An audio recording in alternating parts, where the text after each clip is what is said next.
안녕하십니까? 오늘은 단백질이 풍부한 보양식인 덕에 건강을 위해서 챙겨 먹는 음식인 삼삼자, 닭게자, 끓일탕자, 삼계탕을 공부하고 각 글자의 모양자 살펴보겠습니다. 삼계탕은 닭 요리입니다. 이름에서 알 수 있듯이 인삼이 들어가지 않으면 삼계탕이라 할 수 없습니다. 한국의 전통 음식 중 하나로 닭게자, 삼삼자, 끓일탕자를 써서 게삼탕이라고도 하며 특히 복날에 주로 먹는 대표적인 보양식입니다. 삼계탕은 의외로 역사가 짧은 음식으로 알려져 있습니다만 인삼을 넣은 역사가 짧다는 것이지 삼계탕의 원조격 음식이라 할 수 있는 닭백숙은 삼국시대부터 먹었으며 조선시대에도 엄연히 존재했습니다.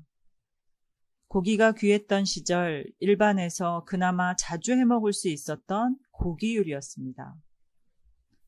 본격적인 삼계탕의 시작은 일제강점기에 닭국에 백삼가루를 넣어 만들면서 시작된 것으로 추정되며 1940년대 후반에는 이를 식당에서 파는 경우도 생겨났다고 합니다. 원래는 게삼탕으로 불리었으나 인삼이 대중화되면서 삼계탕이라 불리우게 되었다고 합니다. 주로 초복, 중복, 말복날에 챙겨 먹는데요. 삼복의 각 한자도 함께 소리내어 읽어보겠습니다. 처음초, 엎드릴 복, 초복, 가운데 중, 엎드릴 복, 중복, 끝말, 엎드릴 복, 말복. 그러면 이번에는 한자어 백숙 공부하겠습니다. 삼계탕의 원형으로 보는 닭백숙은 흰 백자와 익을 숙자의 합자로 이루어진 한자어입니다. 백숙의 사전적 의미는 고기나 생선 따위를 양념을 하지 않고 맹물에 푹 삶아 익힘 또는 그렇게 만든 음식이라는 뜻입니다. 그러므로 닭백숙이란 크게 양념을 하지 않은 닭을 맹물에 오랜 시간 푹 삶아 익힌 음식을 가리킵니다. 한자어 백숙의 구성자 살펴보겠습니다. 흰 백자는 햇빛이 위를 향하여 비추는 모양을 본뜬 글자로 희다 또는 촛불의 심지가 밝게 빛나는 모습을 표현하여 밝다나 빛나다를 뜻하는 글자입니다. 의심할 것 없이 아주 뚜렷하고 환함을 뜻하는 한자어 명백은 밝을 명자와 흰백자의 합자로 이루어진 한자어입니다. 익을 숙자는 누구숙 익힐 숙자와 불화자가 합하여 만들어진 글자로 불로 익힌 재물을 바친다 하여 익다를 뜻하는 글자입니다. 바로 이 익을 숙자와 이룰 성자를 합자하여 어떤 현상이 충분히 발전하여 무르익은 시기의 달함을 뜻하는 성숙이라는 한자어를 만들 수 있습니다.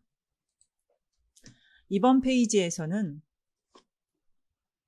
보신하기 위해 삼계탕을 주로 먹는 날로 알려진 삼복에 대해서 이야기 나눠보겠습니다.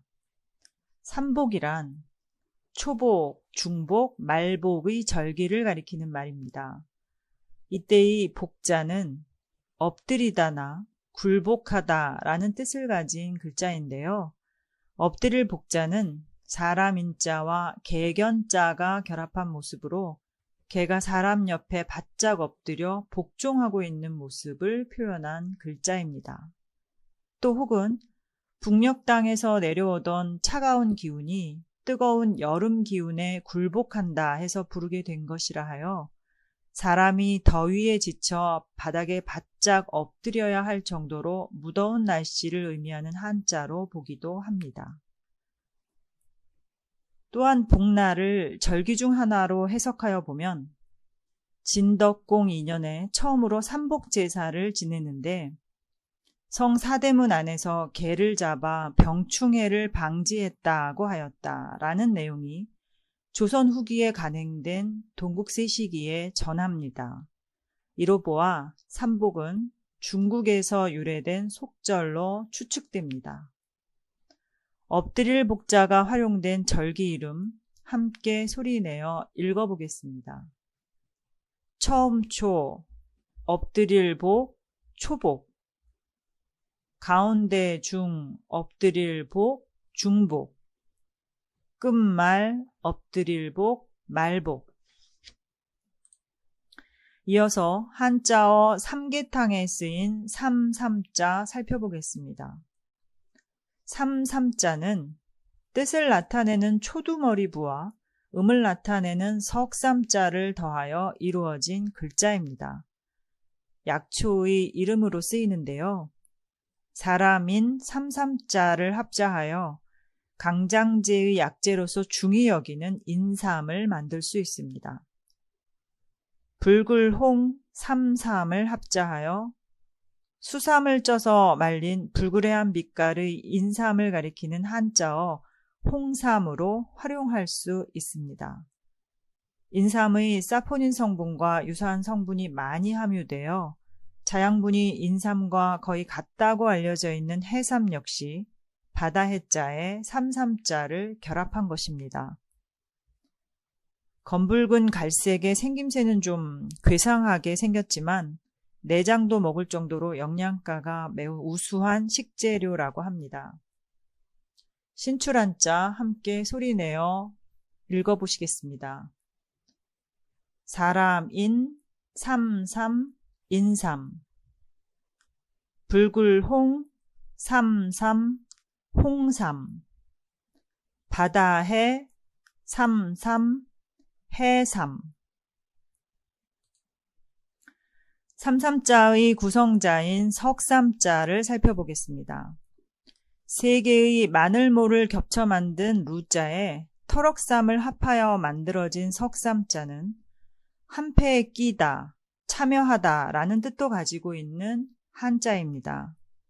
참여할 참자와 더할가를 합자하여 어떤 모임이나 단체에 참여하거나 가입함을 의미하는 참가라는 한자어를 만들 수 있습니다.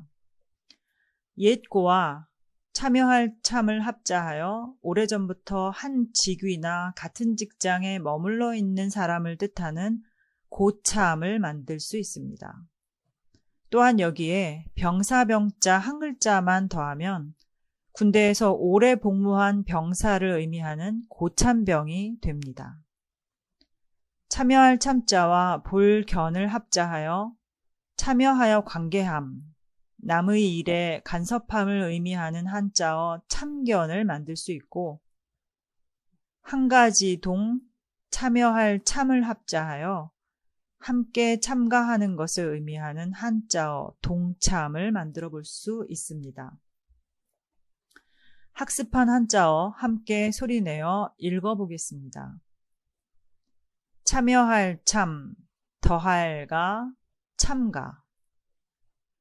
옛고, 참여할 참, 고참. 옛고, 참여할 참, 병사병, 고참병. 참여할 참, 볼견, 참견. 한 가지 동, 참여할 참, 동참. 이어서 삼삼자의 구성자로 쓰인 참여할 참자를 활용한 모양자 살펴보겠습니다. 참혹할 참자는 신방변부와 오른쪽 부의 간여할 참, 참여할 참자로 이루어진 글자입니다.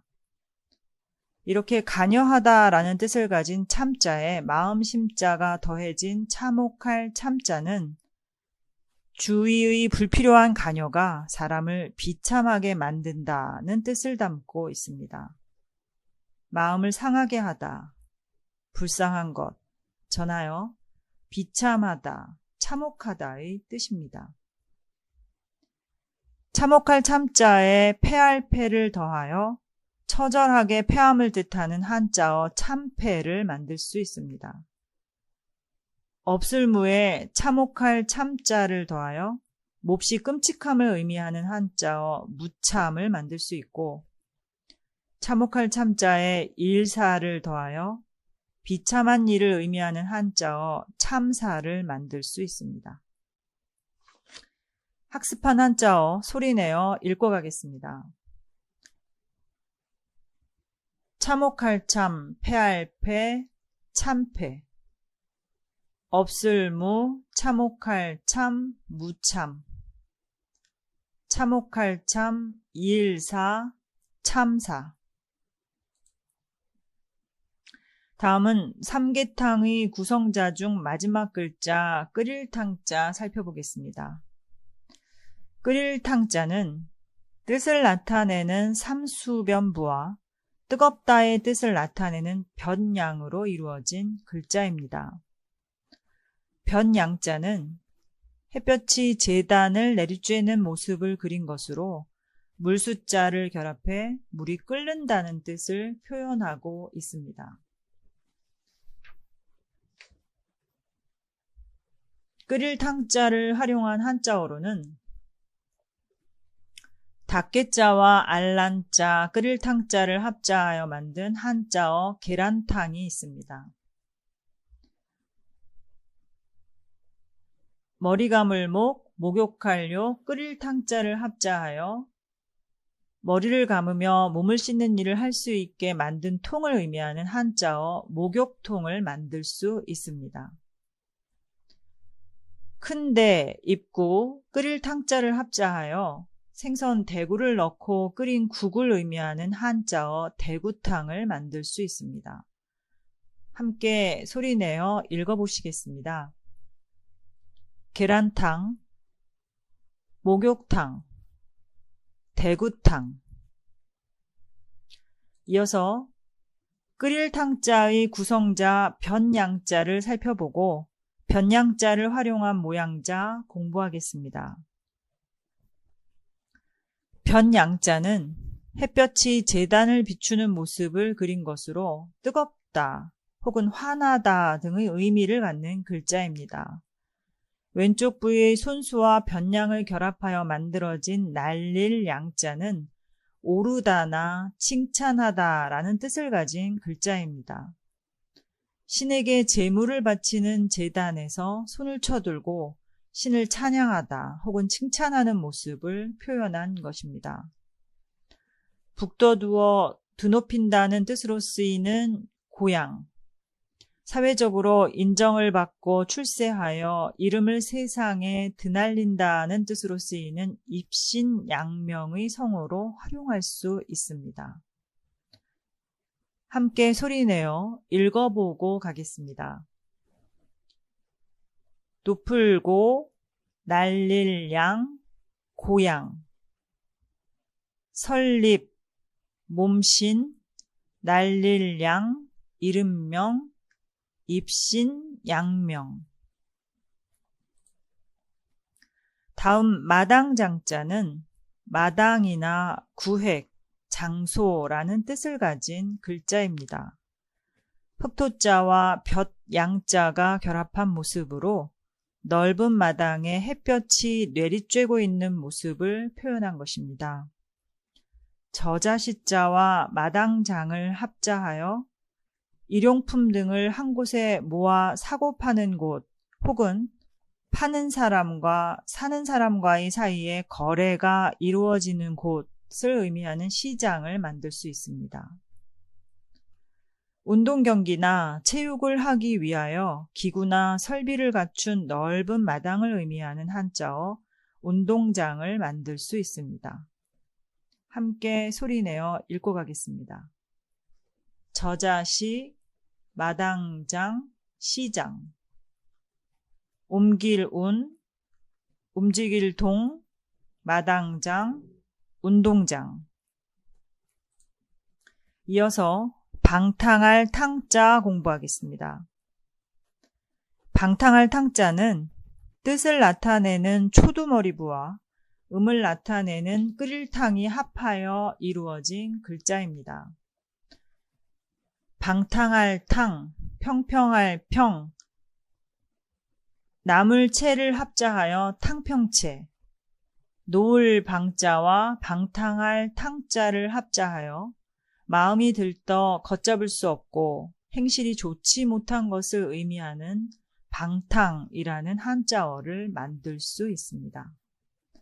오른쪽 하단의 이미지를 참조하시면서 탕평채에 관하여 이야기 나누고 가겠습니다. 탕평채라는 음식명은 조선 영조 때 파당 간의 싸움이 국가의 안위나 민생의 삶을 위협하기에까지 이르자 영조 임금이 인물 위주로 인재를 등용하겠다는 의지를 담아 여러 당파가 잘 협력하자는 탕평책을 논하는 자리의 음식상에 처음 등장한 데서 유래한 것입니다. 탕평채라는 이름은 탕탕, 평평이라는 말에서 유래한 말로서 녹두녹말로 만든 청포묵을 가늘게 채 썰어 고기볶음, 나물, 계란치단, 김의 5가지 색깔 재료를 섞어서 만든 음식입니다. 녹두묵의 푸르스름한 흰색, 붉은 고기의 붉은색, 미나리의 푸른색, 김의 검은색은 조선시대 권력을 잡았던 양반들이 당파로 알려진 서인, 남인, 동인, 북인을 대표하는 색이라고 합니다. 탕평채가 처음 등장할 당시가 서인이 집권하던 시기였기 때문에 주 재료로 흰색 청포묵을 쓴 것입니다. 청포묵 무침이 이렇게 깊은 뜻을 가지고 있다는 것에 대한 이해를 좀 더 하려면 조선의 21대 임금인 영조에 대하여 살펴볼 필요가 있습니다. 이야기를 좀 나누고 가겠습니다. 알고 계시다시피 영조는 궁중에서 일하는 여인 중 가장 낮은 계급에 속했던 무수리를 어머니로 두었던 정통성이 부족한 왕이었습니다. 그뿐 아니라 어머니가 다른 형이었던 왕 경종이 죽자 그를 독살시켰다는 논란을 안고 왕에 등극하였고 자신의 아들 사도세자를 뒤주에 가두어 죽음으로 내몬 불행한 임금이었습니다. 노론의 힘으로 왕이 되어 노론의 눈치를 볼 수밖에 없었던 영조와 달리 사도세자는 경종을 지지하여 영조의 정통성에 시비를 걸고 했던 소론을 가까이 한 것이 부자지간의 불행의 시작이었다고 알려져 있습니다. 물론 이외에도 사도세자가 비극적 죽음을 맞이한 데는 세자가 마음의 병을 앓았다는 등 여러 가지 이유가 있을 수 있겠으나 그 어떤 말로도 아버지가 자신의 친아들을 죽음으로 내몬 것이 정당화되거나 이해될 수 있는 일은 아닌 듯합니다. 무더운 여름철에 꼬박 8일을 뒤주에 갇혀 있었던 사도세자가 목숨을 잃자 뒤늦게 후회하게 된 영조는 자신의 죄를 뉘우치는 동시에 당파가 아닌 인물 위주로 인재를 등용하겠다는 의지를 담아 탕평책을 정책으로 삼았습니다. 탕평체에 쓰인 탕평이란 서경에 나오는 왕도탕탕, 왕도평평에서 따온 구절로 임금왕, 길도, 쓸어버릴 탕, 왕도탕탕, 임금왕, 길도, 바로잡을 평, 왕도평평, 즉 싸움, 시비, 논쟁 따위에서 어느 쪽에도 치우치지 않음을 뜻하는 말입니다. 청포묵 무침을 탕평채라 한 것은 당파에 휘둘리지 않겠다는 왕의 의지를 설명하기에 더없이 완벽한 말이었기에 붙여진 말입니다. 임금의 정치가 특정한 사람에게만 호의를 가짐이 없고 대공지정의 지경에 이루고자 한 것입니다. 이후로 탕평채를 드실 때는 무게가 가볍지 않은 음식이라는 생각을 하시게 되지 않을까 조심스레 예상해 보면서 오늘 공부는 여기까지 하겠습니다. 다음 시간에 뵙겠습니다.